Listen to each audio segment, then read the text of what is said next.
Welcome back to another episode edition, viewing of the Three Stooges podcast. We're three regional sports reporters here in Northern California. We're big on CIF high school sports, especially on the Sac Joaquin section. Joe Davidson, Sacramento Bee, Chris Jackson, the West Coast Preps, Georgeson of the Gold Country Media, right there, right behind him. So Jordan can't move. He's just stay right there. You're gonna lose him. Several topics, including what's going on with the Grant High School Pacers quarterback situation. Um, we're going to talk about a big, interesting running clock game up in Placer County. But Chris Jackson, we're going to kick off with you. The Esparto football team in Yolo County, small rosters over the years. What's going on with that football program, and is there some red flags here?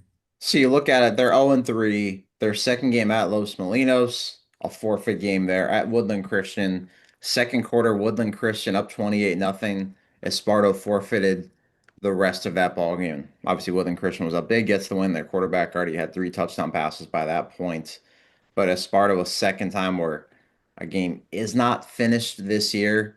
0-3, outscored 52-7, and their current Max Preps roster has 15 guys on it. So any type of injury, any type of guy may be ineligible, whatever it is, because of maybe a bad week of grades or didn't show up. And I'm not saying that that's happened, right? But any little situation that there is, you don't really have any bodies left. You have one kid get injured, one kid doesn't show up, you're down to 14. 2, 13.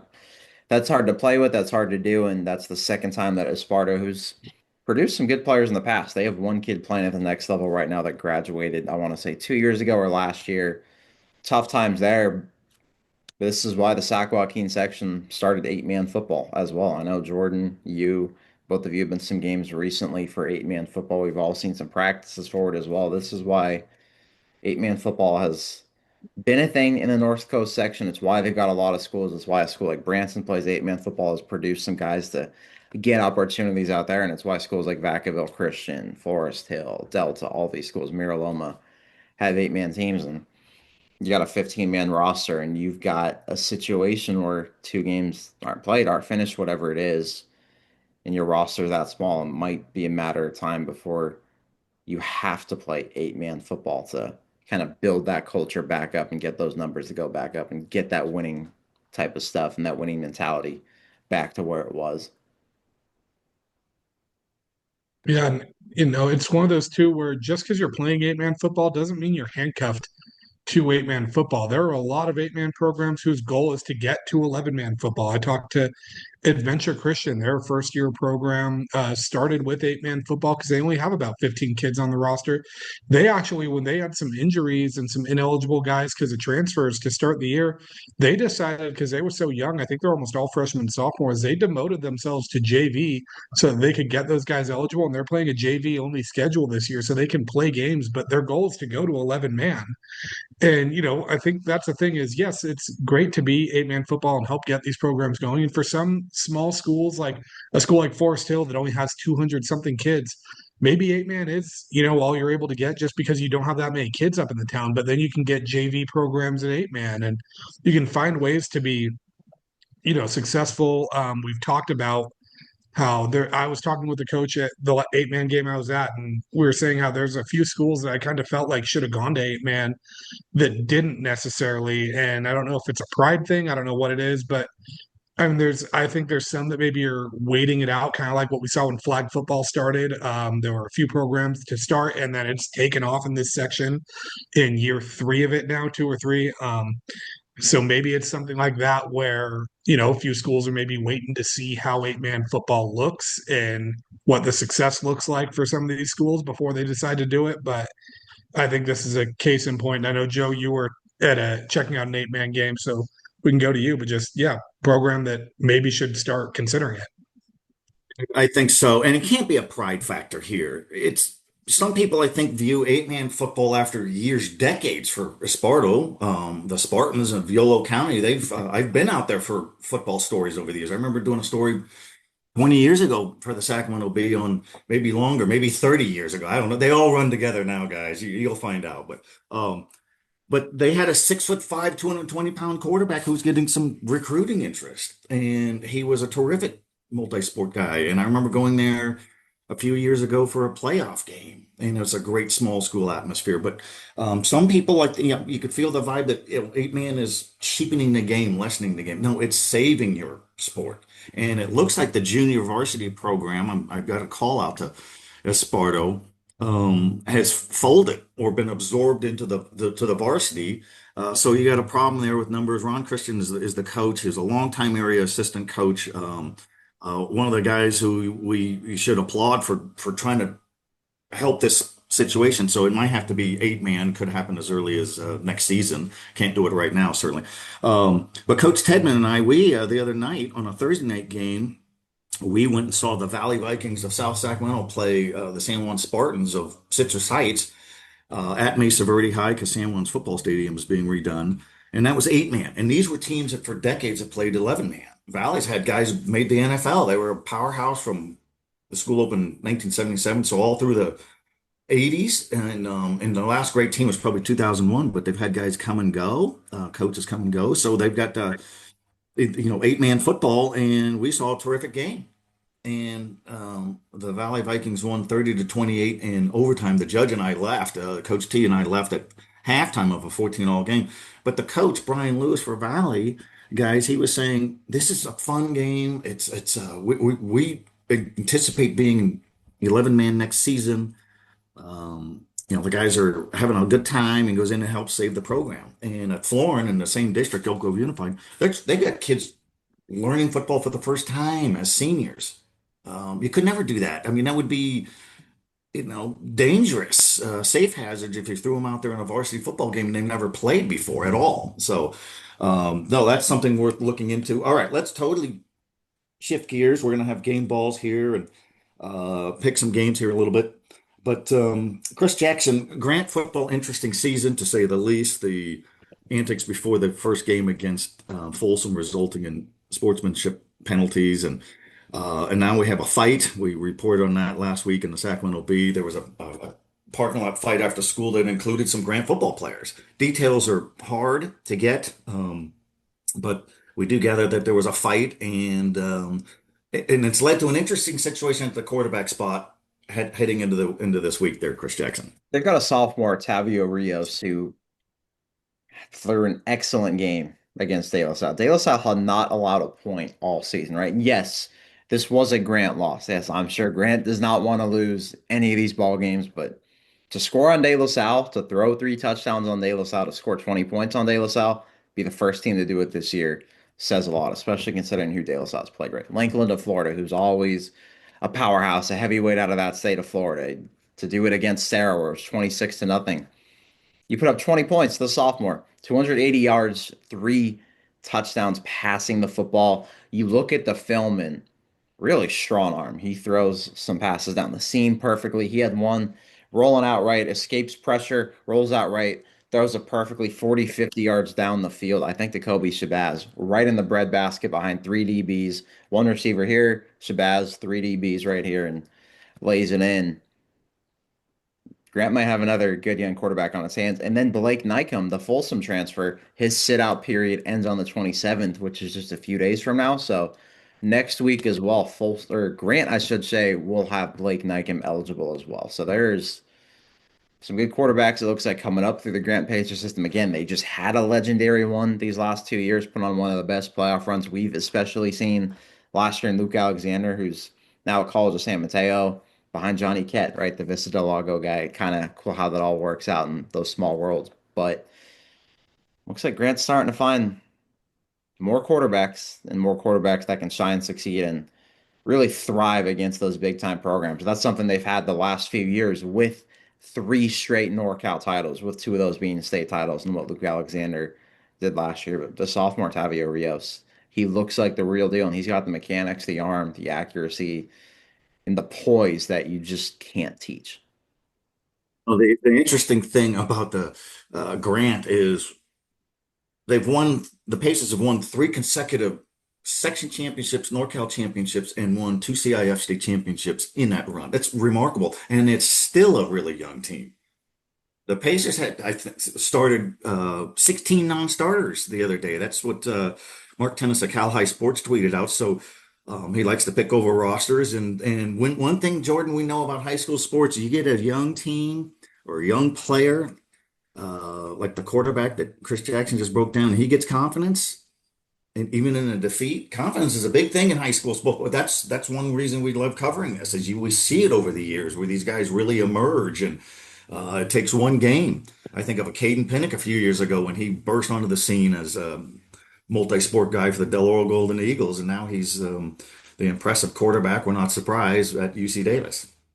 Yeah, it's that's one of the great things about this. And there's a saying that I kind of have that I feel like one team in my coverage range kind of falls into this saying every year. And one of these teams is actually going to get some not recognition during a game ball section. But I like to say there's teams that you go to their practice because we like to have boots on the ground during July and August to see what these teams look like. And I've said this team doesn't know how good they are yet. Or there's a lot of talent here, but they don't realize it yet. And oftentimes, usually, it's something I'll say to a coach because the coach knows it too. And the coach is kind of like, I can lead the horse to water, but I got to make him drink. It's like they've got to now realize it. And I think that's kind of the case with this Grant team of, there's so much talent there. And I think they're starting to realize, even with what they lost last year in terms of graduate, they're starting to kind of see like, hey, this is what's still in the room here. There's still a lot of talent here. And it isn't just a football thing. I mean, we've seen it all around. I think 12 Bridges was a team that we kind of saw it with last season that we knew they were good, but it was a lot of new starters mixing in. I think they had to realize how good they were. We've seen it. We see it in basketball all the time. We saw it with Outwaters girls basketball last year. Plashers boys basketball, I think, kind of fell into that mold a little bit last year. So it's one of those things where I think once these teams get this confidence, they're going to. And the people that try to discredit this Grant thing too of, well, De La Salle's not what they used to be and whatnot. Well, guess what? They're still the number one team in NorCal. And if you look at their worst season since Lattiser left that program, it was, if we're going by winning percentage, they went 10-4 and they still won a section title, finished 17th in the state and 62nd in the nation. So, I mean, De they La may Salle's not no be different. the national championship winning program that people think that they were, but their down years, they're still finishing top 70 in the country. I mean, that's a great, great, great program, one of the best in the nation. And Grant should be proud of what they've done with this non-league schedule. And if they can start putting it together and get confidence, that's a team I don't know if I want to see in November. I mean, De La Salle's no different than what it used to be when I was growing up, Jordan. When you were growing up, Joe, and you first started covering NorCal sports, they have same amount of Division One guys on their roster. The difference is the modern days, the St. John Boscos have taken the world by storm with 30, 40 Division One kids on their roster each year. And that strength of schedule matters for Grant, right? They've gotten their criticism this year. We opened up after week one, that Folsom, and we opened up with criticism of them and what happened in that game. But you've got to look at the schedule and see who they've played. They've got Lincoln of San Diego coming up too, right? Another state championship program, a team that's always at the top. They've played Clovis East, who is a top 15 team in NorCal, a Central Section heavyweight. They've beaten Central East, who's got an Arizona commit, a Cal commit, a few other FBS commits. They beat them and scored 42 points on them as well. So Grant's played the best teams. That's why they do it. And it's also why they've made these runs to November and December every year. Yes, Grant does not want to be 2-3. I'm sure that was not their goal coming into this, but you're going to reap the rewards at the end of the season. That's why Oak Ridge always schedules tough, right? There was that team. Was it last year? I think it was last year. Oak Ridge started 0-3. Maybe it was the year before. I'm mixing up years. Last year. Because Casey Taylor always schedules the best, and that is what works out. That's why at Chris Horner at Casa Roble, it's why a Joey Montoya at Placer schedule these teams early on. You're gonna start winning at the end of the day. And Grant's young, Kobe Shabazz Jr., Zoe Edwards, 6'6", Junior. They've got a lot of juniors, sophomores. That's the way Grant is, and I wouldn't count Grant down and out for the count by any stretch of the imagination. They don't have the best record of anybody, but if you look at their strength of schedule through 4 or 5 weeks, and then after this week as well, it's going to be as strong as anybody in Northern California up until this point.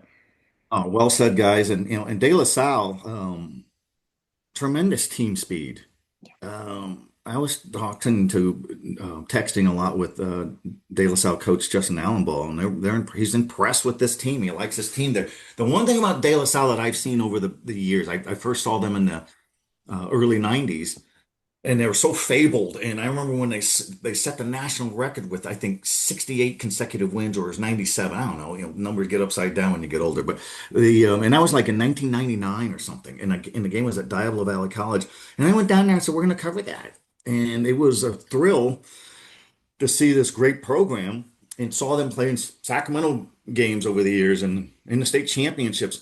Superb fundamentals, man. They know how to block and tackle. They don't miss tackles. And you never hear ever of anybody complaining that De La Salle runs up the score or has a bunch of bad sportsmen. You'd never hear that. There was one time they played at Del Oro, probably within the last 10 years or so. It was Casey Taylor scheduled it after I think Del Oro went down there twice and lost. And so they lost this game. And there were people in Loomis reaching out to me saying De La Salle was trying to run up the score. The kicker did an onside kick. And I got a hold of Casey Taylor because no, it's not true. He whiffed it.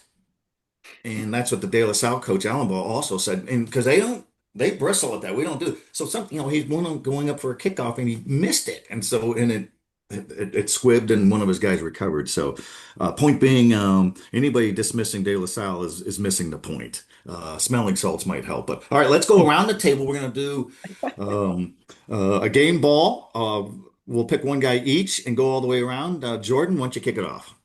I'm going to go with a collective effort game ball to start, and that's going to be to Oak Ridge's defense. This was a Del Oro offense that came in looking pretty hot, and they moved the ball well on Oak Ridge, but Oak Ridge's defense bent but didn't break all night. Really only got beat on one play that resulted in the touchdown. And one thing that I noticed with this defense was the pursuit that they have. I mean, every time a Del Oro player was getting tackled, there are 3, 4, 5 white jerseys surrounding them. You don't see that, but I mean, often at high school, but I played for Casey Taylor, and I will say that he preaches that pursuit drill. And those pursuit drills had me hands on my knees, throwing up in a garbage can more than I would like to admit through high school. So it's no surprise to see his team practicing that at Oak Ridge. And then, when you have that pursuit, you always know the turnover is going to come. End of the game, Oak Ridge is up 12-8. Del Oro is clinging to this lead right now or moving the ball. Oak Ridge clinging to the lead, sorry. And I believe it was Jason Womack comes in. There was him and like one or two other players in there and just punches that ball loose for a turnover, and Oak Ridge hangs on for the win. So I got to give the shout out or game ball to Oak Ridge's defensive front, especially Womack, and then Javon Joseph too. He had a fantastic game. He was a game wrecker in there. I think Joe's muted. He took the smelling salts and then he muted himself. I'm better. I feel better. I feel better. I heard a voice. Don't tell anybody. I heard a voice in my head saying, "He's muted." No, no. But I remember watching some Del Oro football 10 years ago, the year where they won the state championship, and going to their practice during hitting day, and it's always a physical tone. And the Sierra Foothill League teams have the best teams because they're the most physical. And it starts at freshman and JV and all that. So you get that physical tone. That's amazing. And it's amazing when teams could sustain it for so many years. All right, more game balls. Chris Jackson. Yes, let me go down to East Union High School in Manteca, where I was on Friday night. A 69-14 win over Sierra. They're 5-0 for the first time since 1989, when their first year head coach, Jason Stock, was a senior on that team, right? It comes back years later. He's now the head coach. And on Friday night, just before halftime, his fourth grandchild was born too. His daughter had a child in Modesto. She said, "No, I don't want you there. My fiance's family's big enough. We got enough support. Go coach your football game." And he said he was on pins and needles. But congrats to their family. Congrats to the Stock family for that. That is awesome to have that, to go 5-0 and with a team that is excellent. This is their third head coach in 3 years. And that's tough enough to not have that stability with adults, but let alone kids, teenagers, and for them to still buy in, right? Jason Stock has lineage, a resume of being an assistant at Oakdale, at Central Catholic, teams known for toughness, running the football, and he's married that and meshed that with a spread offense, a spread attack that's putting up points. If you look at it, they've outscored teams 324 to 64. 70 points shy of their entire scoring total of last year that happened in 12 games. They've got a UC Davis commit who, Joe, I can't wait for you to cover when Jackson Fay is up at UC Davis in a year and hopefully catching passes from Caden Pinnock. But Slot Guy does it all, had a kickoff return touchdown, hit over 20 miles an hour in that game. Brandon Kamara, 4 touchdown runs. Kirk Simone, whose father is East Union's principal, 3 touchdown passes. JP Abreu, 108 receiving yards, 2 touchdowns.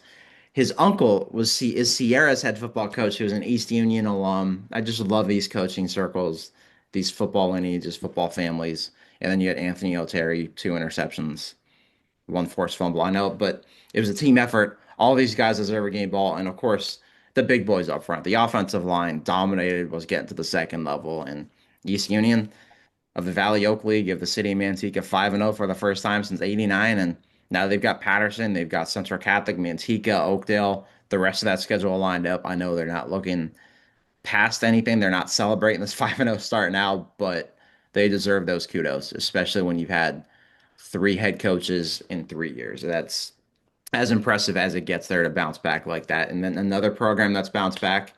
They started out strong last year. Now they've really started out strong against the tougher schedule. So we've talked about it. Franklin High School of Elk Grove. Big enrollment. We've waited for them to be really good at football again. I think Coach McCray is getting that thing going. They beat Edison of Stockton, who's got 4, 5, 6 guys with Division I offers, are great quarterback, great athletes. Put up 40 points in that game, and once again a huge win over Elk Grove, where they win 24-8. They've got their junior quarterback, 200 passing yards, 73 rushing yards. Braylon Robinson's the real deal. Well coached. They've got athletes on both sides of the ball, and to hold an Elk Grove offense that's always tough, physical, fast, and runs the ball down your throat, to hold them to 8 points in that ball game, in looking at it, less than 200 rushing yards, which for a lot of teams is probably a good day, but for Elk Grove, that is nothing, right? That pales in comparison to what the goals they want to hit. So kudos to Franklin of Elk Grove, 4-1 overall, 1-0 in the Delta League, and heck, they might be a top 2 team in the Delta League now. Monterey Trail and them, and that is excellent stuff for Franklin High School to hear. No, that's fantastic and great. See, with this podcast, as we toot our horns, because that's what we're going to do, you're going to learn about these teams. That's just great insight about East Union down in Manteca. Manteca Buffaloes are right there in the same town, so it's some superior, great strength down there in the Valley Oak League. What a terrific league the Valley Oak is. Manteca, maybe the second best team in the section, or certainly top 3 or 4. Oakdale Mustangs have decades of tradition. Nobody's won more Sac Joaquin section football championships than Central Catholic of Modesto. Most of those were on the lowest, lower levels, but still, that's decades of just great football. And all right, so to continue our game balls, I'm going to piggyback on your theme, Chris Jackson, on the Franklin Wildcats Cats of the Elk Grove Unified. Braylon Robinson is the junior quarterback you were talking about, and he was good again. First win over Elk Grove in 13 seasons, completed 13 of 18 passes, 200 yards, and a touchdown to Caden Bowers. And he also rushed 7 times for 73 yards and had a score. Franklin's 4-1. Joseph McCray is a terrific coach. I've known him over the years. He was at Sacramento High School, coaching the Dragons of Oak Park when they beat the Folsom Bulldogs some 10 years ago. And, well, how good was Folsom? They were great back then. They've been great since 2010. So the guy is an impact coach. And you talk about the first year coach at East Union. He's McCray's in his 4th or 5th year at Franklin. And those guys, they've been struggling, and the last 2 years they've really emerged, and there's an impression. All right, let's go real quick for our last game ball, and we're going to pick a game each. Jordan, you got one more game ball? Yeah, I do. I've got going back to the 8-man football theme. Vinny Navarro, 11 carries, 193 yards, and 5 touchdowns for Forest Hill in their win over Turlock Christian, 47-6. Wildfires 4-0 for the first time in program history. I mean, talk about a program that they hadn't won more than 3 games in 4 years, something like that. 4-0 right now, looking like, them and Valley Christian are probably fighting for that top seed. in 8-man football in the postseason. And that's why this thing works. And that's why programs do this. It's awesome to see that that town is really rallied behind the program. And Joe, we talked about it earlier, how there's some towns that are like, oh, well, 8-man's not real football. Well, there were some of those murmurings in Forest Hill, and guess what? Nobody's saying that now because the high school team's 4-0, baby. And no one's dogging any type of football you're playing if you're 4-0. And I do want to give a bonus game ball too to Eli Duff over at Lincoln, 4 touchdowns. And their win over Foothill 41-6. And the reason why that's so cool is that was Lincoln's hometown heroes night. Before the game, Chris shared a post with me on Twitter, and Eli Duff posted all the people in his family, uncles, grandparents, cousins, everyone in his family that had served in the military. It was like 8 or 9 kids, Oh, or it's eight an or nine incredible people. list. So, Yeah, let's it go was through it. really awesome then to see him. Let's give his whole family a shout out, right? Papa Yeah, Air Force, Papa Dunbar Air Force, Uncle Kevin Air Force, Uncle Dave Navy, Grandpa Cowpinger. I'm sorry if I butchered that name. Army, Grandpa Duff, Army, Cousin Stacy, Navy, Cousin Kai, Navy, Cousin Lex, Navy. What a family of just serving the country and selflessness and everything else. And then to win for them and do that. I'm sorry if I butchered any of the names, no, but seriously, you all deserve a shout out. And Eli Duff, that's freaking awesome of you for sharing that. yeah, four And he touchdowns backs it up. too. Yep. That's awesome. And then he has the game of the ages. All right, Chris Jackson, give us a game ball, and I'll do one, and we'll cap that, and then we'll hit one game each to preview and predict. Man, it's just a great week of football throughout the section. I felt like I could have kind of given a game ball to almost every school in the area, right, for the results that we had and everything else. But let's give one to Sacramento High, right? And let's give it to the Radcliffe family, especially. You've got Coach Kimmy Drayton is calling them the baby dragons this year. They're young, but it's funny because they're young, but there's still a lot of experience at these spots. They're on James Radcliffe, a third-year varsity starting quarterback, had a big game. Cordell Radcliffe, a second-year starter, a sophomore running back, had a big game. And we all know the Radcliffe family. They are legendary in Oak Park, legendary in the Sacramento area football ranks. And you've had Lamar go on to play Division I football, be a commit to Utah, then to San Jose State.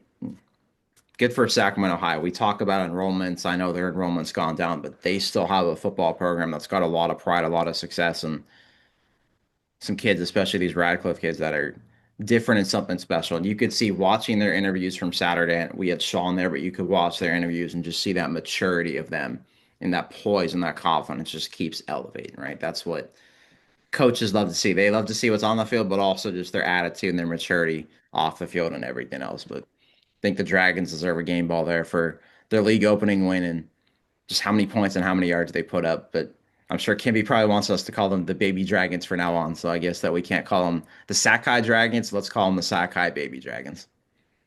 Oh, that's good stuff. And Kimmy Drayton is an alum of the school. Hard work. You think about the Dragons, and they don't have the riches of the rest of their district. And they're riches. And I'm not trying to be facetious here.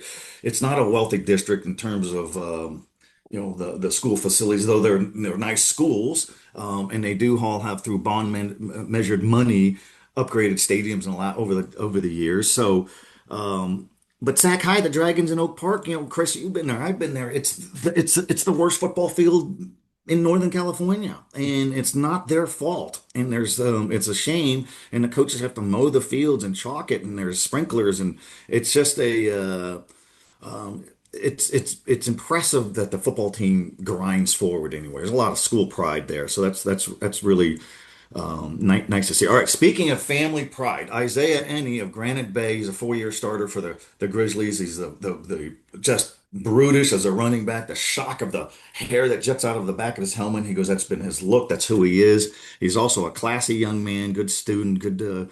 They called him the Pied Piper. People gravitate to him on campus, and he is a ferocious football player. Bounces off people. He's hard to bring down. It's a nice scholarship signing for the Sacramento State Hornets. He will fit in with the Hornets. And Chris Jackson and I saw them the other night, the Hornets, and there's all kinds of team speed and good efforts, and the Hornets are 2-2 as we get sidetracked. But Isaiah Amy has got my game ball, 133 yards rushing, 3 touchdowns, sets the tone, and the Sierra Foothill League opening win over Jesuit 31-20. All right, let's pick a game each. quick hit with the score, and then we'll round table it, come back, and then we'll end. We appreciate people tuning in, and we're going to keep doing this every week. All right, Jordan, what do you got? I'm going to be at the clash that I think is going to decide the PVL title over in Wheatland on Friday night. Pirates are hosting Lincoln. Wheatland won this league last year. They're an awesome story. We've talked about it a few times, going from 0 and 10, then winless in league to then winning the league title last year, and they're on track to defend it. Sounds like they're going to be without one of their star players who went down injured in the Bear River game. I haven't really heard an update on that, but from my understanding, he won't be playing in this. So the stars are aligning right now for Lincoln to take this one, but something about that Wheatland team and having that home field advantage and the lights of Bishop's Pumpkin Farm in the back, I'm going to go Wheatland winning this one, say 23-21. Good stuff. Don't we love and appreciate small school football? And this is there's all those great small school leagues down in the southern part of the section in 209, but the Pioneer Valley League is so good. And Alan Berg, it's good to see what he's done with Lincoln. They had a lean season a couple of years ago, 1-9, and then here comes Eli Duff, and there you go. You get a quarterback confidence, right? We were talking about that Jordan, but Chris Jackson, who do you got?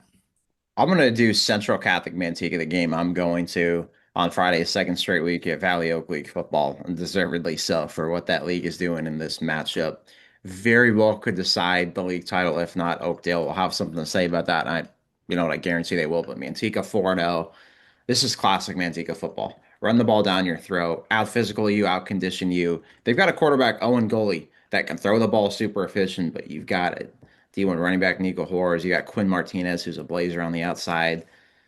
I like Manteca to win this game. Central Catholic is super battle tested. They can put up points. You've got a Fresno State commit. You've got a Sacramento State commit. You've got a lot of different guys on that offense. And you've got Caden McHenry, a football star. He's a D1 baseball commit now and all of that. But give me Manteca. I think a close one. I think we're going to see a lot of points as well. 38-28. Manteca gets the road win, stays perfect 5-0, and just adds another marquee win to a marquee resume where they won it in Marin Catholic. They put the running clock on Cardinal Newman 40-7. They were up 40-0 at halftime. They've shut out Elk Grove, and they put up 51 points to defeat Lincoln and Stockton. So let's go. Manteca gets the 5-0.